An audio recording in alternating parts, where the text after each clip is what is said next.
Pemirsa, tersangka kasus dugaan ujaran kebencian bermuatan sara Ferdinand Hutahian menjalani sidang perdana. Sidang perdana berisikan pembacaan dakwaan terhadap Ferdinand Hutahian yang kini berstatus terdakwa.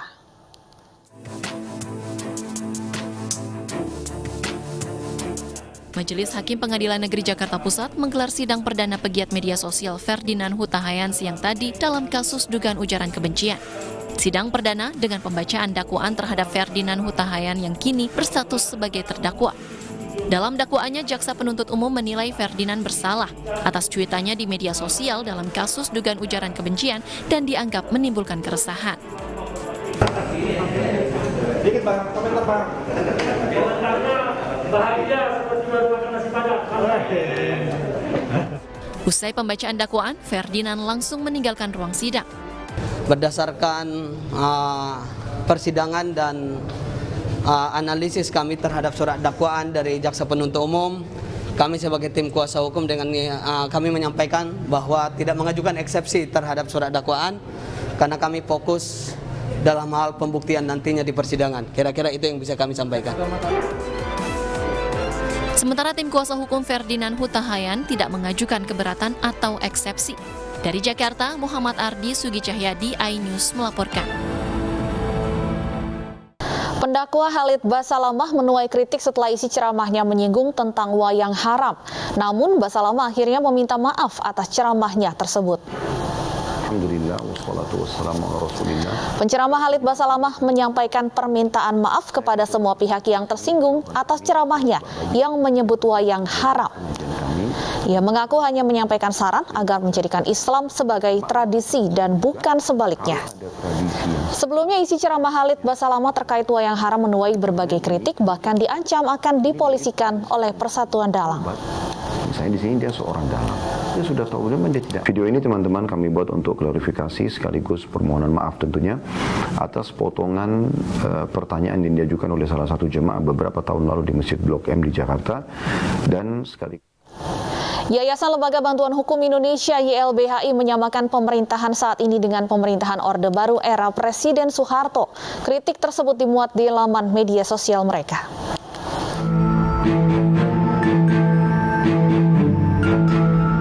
Siapa yang pernah merasakan pemerintahan Orde Baru era Presiden Soeharto? Bagi sebagian masyarakat yang pernah merasakan pemerintahan saat itu akan menjawab bahwa masa tersebut ada kelebihan dan kekurangannya.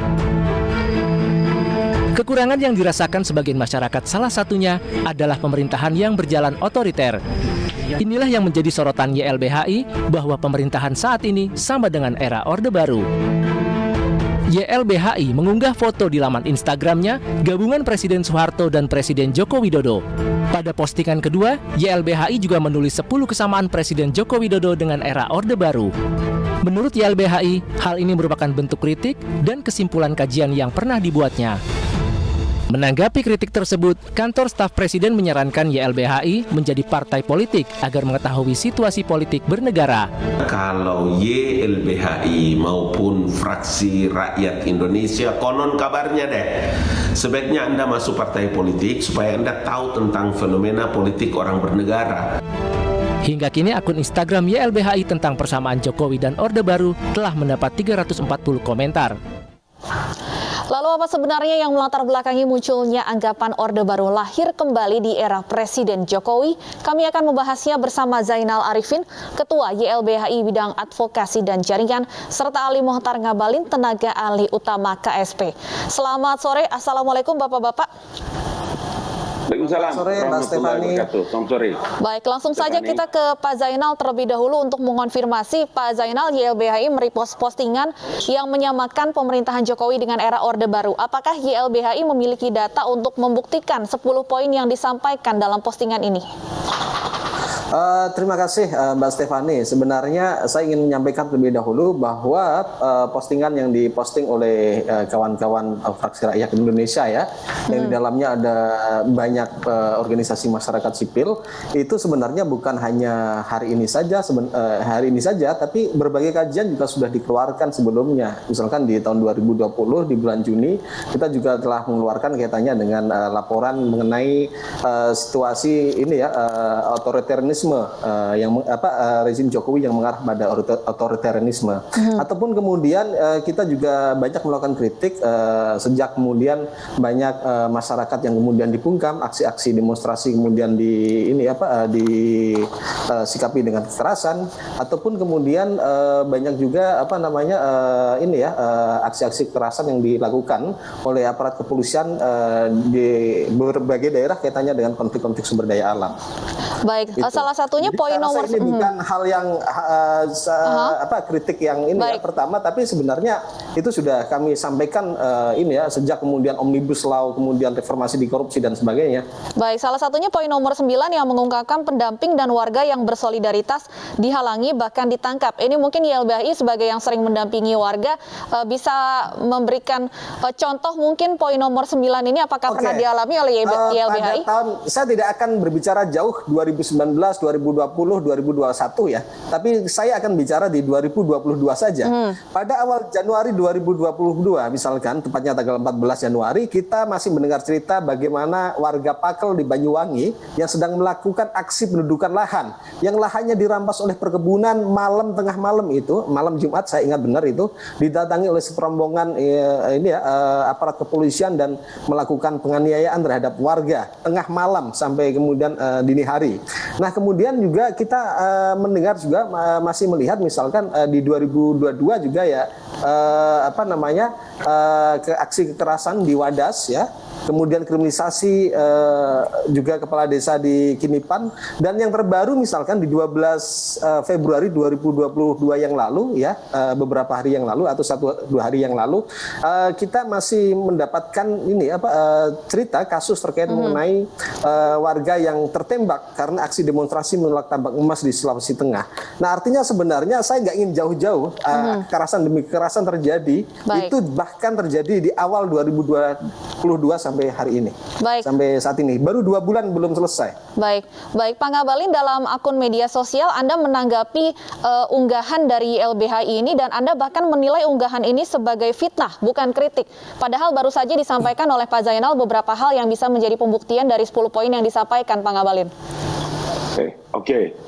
Stefani dan Zainal Arifin serta pemirsa yang saya hormati. 2 hal yang harus ditelaah benar-benar ya. Presiden itu selain kepala pemerintahan juga adalah kepala negara. Semua orang tahu bahwa polisi itu adalah institusi negara. Diatur dengan undang-undang dalam tugas, fungsi, dan kewenangannya. Kamtibmasnya. Anda bisa bayangkan nggak ya, kalau umpama dalam rangka penegakan hukum atau pengamanan yang dilakukan oleh polisi, kemudian itu harus ditambatkan kepada presiden dan pemerintahannya yang mungkin disebut dengan otoriter. 1. Yang kedua, dapatkah kita kemukakan bahwa setelah zaman reformasi ini, seorang kepala pemerintahan itu bisa bersifat otoriter dan represif? Pertanyaan inilah yang saya kemukakan untuk harus dijawab dan bisa dimunculkan dengan bukti-bukti yang nyata, dengan fakta yang ada. Sebab kenapa? YLBHI itu adalah sebuah foundation, yayasan yang punya nama sangat membumi di tengah-tengah masyarakat hukum. Sehingga kalau itu tidak dilakukan, maka rilis yang dikemukakan oleh Zainal dan teman-teman atau siapa saja, itu dia bisa bermuatan terhadap penyebaran berita yang sungguh sangat membohongi publik. Karena sepanjang sejarah Presiden Joko Widodo, saya kan bilang tuh, Anda boleh tunjukkan fakta-fakta yang kira-kira sama seperti 10 poin itu. Ada pemerintahan yang koruptif, ada pemerintahan yang nepotis. Kalau ini tidak dimunculkan, maka itu yang saya sebut dengan bisa fitnah. Yang kedua, apakah karena Gibran menjadi wali kota Solo atau pemenantu yang menjadi wali kota di kota Medan itu, dia tidak punya hak demokrasi untuk dipilih dan memilih? Itukah yang teman-teman maksudkan dengan koruptif dan nepotis? Saya perlu kemukakan ini karena dari kantor staf presiden dan khususnya kami yang ada di istana. Saya sekarang berbicara sedang berada di Binagraha. Penting karena kita punya tugas dan tanggung jawab itu adalah memberikan pencerahan kepada masyarakat di ruang publik. Ketika teman-teman menyambungkan itu dengan penanganan kasus yang terjadi di Jawa Tengah, saya juga mau katakan supaya pola pengamanan seperti yang disampaikan oleh kawan-kawan itu sebagai contoh gaya pemerintahan Presiden Soeharto dan Presiden Jokowi, saya kira ini sangat tendensius karena Kepala Staf Kantor Staf Presiden itu mengirim 2 tim. Pak Muldoko mengirim 2 tim untuk langsung mendapatkan informasi yang nyata, bukti, sehingga kita bisa mendetailkan lihat masalahnya. Itu poinnya, yang saya poinnya kira Anda menilai tetap tidak tepat jika pemerintahan Jokowi disamakan dengan era Orde Baru. Ya, saya kira saya mau katakan itu maksudnya begini. Setiap orang, setiap pemimpin itu ada zaman dan masa mereka pimpin, dan setiap pemimpin itu ada zamannya. Apakah semua yang dipimpin dan dilakukan oleh Soeharto itu jelek dan buruk? Jawabannya tidak. Itu yang saya kira poin yang penting untuk kita harus tetap berbaik sangka agar kita hidup dalam alam yang merdeka dan alam yang sudah reformasi ini bisa mencerahkan rakyat Indonesia. Kita tidak boleh ahistoris loh, tidak boleh, itu maksud saya. Baik, Pak Zainal, komentar Anda? Oke, terima kasih. Tapi saya tertarik tadi bahwa Presiden sebagai ini kepala negara dan kepala pemerintahan dan menganggap pada intinya saya menangkap bahwa kemudian apa yang terjadi di lapangan itu tidak ada berhubungan sama sekali dengan pemerintahan Jokowi gitu atau Presiden hari ini. Tapi dari beberapa ini ya, dari beberapa peristiwa itu harus dihubungkan sebenarnya. Peristiwa-peristiwa kaitannya dengan ini ya, apa kekerasan demi kekerasan yang terjadi di berbagai daerah dari Sumatera, dari di Jawa, kemudian di Kalimantan, dan yang terakhir terjadi di Sulteng, itu kemudian harus dilihat bahwa misalkan pada Desember 2021 ya Presiden itu memberikan pengarahan ya kepada Kepala Kesatuan Wilayah yang kemudian pada intinya memerintahkan kepada Polri dan jajarannya untuk mengamankan dan menjaga investasi. Nah ini yang kemudian ya diaktualisasikan dan kemudian diterjemahkan dalam bentuk kekerasan yang terjadi, termasuk kemudian pengamanan proyek strategis nasional, kemudian pengamanan terhadap investasi yang penambangan yang dilakukan oleh ini ya yang secara brutal ya dilakukan oleh perusahaan dan sebagainya. Nah, saya rasa ini menjadi satu bagian yang harus dilihat secara utuh. Saya kira itu, Mbak Stefani. Baik, Pak Ngabalin, arahan Presiden untuk mengamankan investasi ini yang kemudian berujung atau diterjemahkan pada aksi represif yang kita tahu terjadi di Wadas dan Sulawesi Tengah. Tanggapan Anda? Ya, jadi gini. Presiden dalam kapasitas sebagai kepala negara, kemudian polisi sebagai institusi negara, sebagai alat negara. Semua undang-undang dan aturannya diatur dengan sempurna, utuh bagi setiap tindakan polisi di lapangan. Saya mau bilang umpamanya seperti peraturan Kepala Kepolisian Negara Republik Indonesia nomor 1 tahun 2009 tentang penggunaan kekuatan dalam tindakan kepolisian. Pertanyaannya mendasar sebetulnya. Apakah dengan tindakan kepolisian, kalaulah nanti YLBHI menyebutkan ada tindakan yang arogan, kemudian saudara tambahkan itu kepada apa yang diperintahkan Presiden? Saya kira tidak. Sebagai orang yang punya moral yang tinggi, sebagai orang yang punya ilmu pengetahuan, sebagai orang yang berpengalaman dalam membahas dan menangani masalah regulasi undang-undang hukum, YLBHI saya kira tidak sebrutal itu dalam memberikan penilaian kepada Presiden Joko Widodo sebagai kepala negara atau kepala pemerintahan. Makanya saya bilang statement-statement yang dilakukan oleh YLBHI itu hampir mirip dengan para politisi. Sebaiknya mereka rubah YLBHI itu sebagai partai politik supaya mereka bisa tahu tentang dinamika orang berpolitik dan berpolitik dalam bernegara. Sekali lagi ya, saya mau bilang, penting itu catatan sejarah itu harus dibuka, dilihat agar kita bisa runut melihat langkah-langkah apa yang dilakukan oleh Presiden Joko Widodo dalam melaksanakan proyek-proyek strategis nasional, begitu juga apa yang dilakukan pada masa Presiden Soeharto, supaya kita tidak boleh memfitnah, tidak boleh mencederai loh. Itu menurut saya mencederai dan membuat tidak saja membuat keliru atau tidak saja sesat dalam berbagai pernyataan, tapi menyesatkan orang banyak. Karena itu dirilis loh di ruang publik. Begitu, Ya. Stefani. Ya, Pak silakan Pak Zainal. Berikan tanggapan. Oke, terima kasih Bang Abalin. Tapi sebenarnya yang disampaikan oleh YLBHI dan kawan-kawan jaringan masyarakat sipil melalui akun Fraksi Rakyat Indonesia itu berdasarkan data dan fakta yang jelas gitu. Termasuk kaitannya dengan Omnibus Law. Omnibus Law atau Undang-Undang Cipta Kerja itu meruntuhkan semua yang kemudian didapatkan, ya kemenangan-kemenangan kecil yang didapatkan sedemikian rupa dari kawan-kawan gitu secara berdarah-darah dari pasca reformasi sampai hari ini dengan sekali jentikan dengan sekali ketukan itu meruntuhkan semua pasal-pasal yang dulu itu didapatkan dengan berdarah-darah. Misalkan kaitannya dengan partisipasi masyarakat dalam pembuatan proses izin lingkungan ataupun kemudian kaitannya dengan AMDAL dan sebagainya. Dan itu kemudian diruntuhkan begitu saja oleh pasal Omnibus Law itu baru satu ya.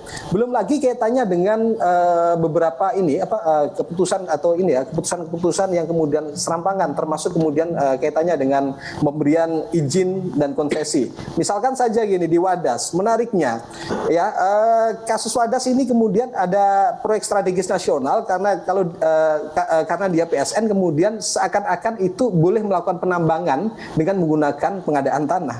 Padahal penambangan itu rezimnya berbeda dengan pengadaan tanah. Ada dua proyek yang berbeda, Bendungan Bener kemudian juga dengan penambangan di Wadas. Tetapi karena kemudian pemerintah tahu bahwa Wadas itu bukan wilayah perizinan yang bisa dilakukan penambangan, bukan kawasan tambang, makanya kemudian pemerintah membuat akal-akalan terhadap aturan ya, yang kemudian dia seakan-akan menggunakan skema pengadaan tanah yang seperti halnya kita tahu skema pengadaan tanah nggak bisa digunakan untuk penambangan. Dan kemudian yang kedua, seandainya pun misalkan masyarakat pun kalaupun menjual tanahnya ya kepada pemerintah pun itu apakah bisa ditambang secara otomatis? Nggak bisa karena memang bukan kawasan pertambangan. Baik. Nah ini adalah sebenarnya satu contoh kecil dari kaitannya dengan beberapa model-model yang serampangan. Terkait satu lagi ini ya terkait beberapa hal kaitannya dengan berbagai kebijakan ya di level pusat, daerah maupun di level lokal yang kemudian itu juga menyengsarakan masyarakat. Baik, Pak Ngabalin terakhir mungkin apa kemudian langkah yang akan diambil pemerintah atas kritik yang disampaikan oleh YLBHI ini? Saya dari awal menyampaikan bahwa sejak periode awal Presiden Joko Widodo membuka ruang istana dan ruang kerja beliau untuk menerima masukan dari siapa saja. Bahkan kritik. Sepanjang kritik itu benar-benar ada data dan fakta. Yang disebutkan oleh Zainal dan teman-teman dari YLBHI, ini dua dokumen yang kami siapkan dari lapangan ya. Mereka bicara tentang AMDAL. Sebetulnya kalau ada waktu panjang saya bisa mengurai itu tentang Undang-Undang Cipta Kerja atau Omnibus Law, karena pernyataan beberapa catatan tadi itu sebetulnya tidak saja keliru, tetapi saya khawatir teman-teman tidak paham ya. Karena begini, kalau Anda bicara tentang masalah posisi pembangunan bendungan kemudian dengan tambang, dua hal yang berbeda dalam rezim, iya. Tetapi jangan lupa bahwa analisa dampak lingkungan dengan pengukuran. Kan kita tahu bahwa sejak zaman Presiden Joko Widodo itu tidak ada istilah ganti rugi. Yang ada itu adalah istilah ganti untung. Baik. Maka langkah-langkah yang dilakukan oleh pemerintah, baik itu yang ada di pemerintah daerah maupun provinsi, regulasinya ada. Tidak akan mungkin. Sejak kapan sih orang itu bisa melakukan otoriter atau represi? Saya minta Bang Ngabalin tadi dari SDM, apakah bisa penambangan guna skema pengadaan tanah? Nah, Bukan. Tidak. Itu tidak terjadi pada kasus yang di Wadas, itu loh. Artinya kalau Zainal menyebutkan itu terjadi pada kasus Wadas, tidak mungkin karena Anda pasti keliru sebab rezimnya berbeda dari sisi dan pembangunan itulah yang kemudian digunakan oleh pemerintah hari ini yang kemudian memerintahkan kepada Polri untuk melakukan pengerahan pasukan secara besar-besaran. Di situ kesalahannya. Karena itulah maka Badan Pertanahan Nasional dalam mengukur, dalam memastikan mana hak-hak masyarakat, maka harus diukur dan dipastikan. Anda tahu nggak, luas tanah itu, dengar, luas tanah itu adalah 124 hektar. Jarak antara bendungan dengan Wadas sendiri itu 12 meter. Maka tempat penambangan itu harus diukur supaya ditahu mana hak-hak rakyat. Pak Ngabalin, tapi tidak bisa dipungkiri ada aksi represif yang terjadi dan ini sudah dikonfirmasi oleh temuan Komnas HAM.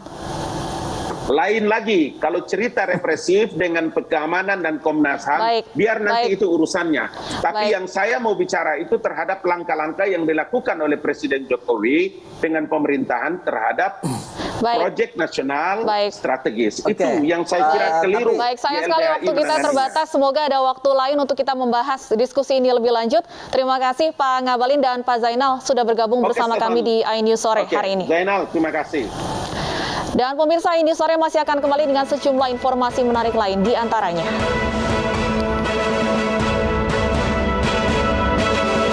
Usai tabrak pengendara motor, minibus terbakar.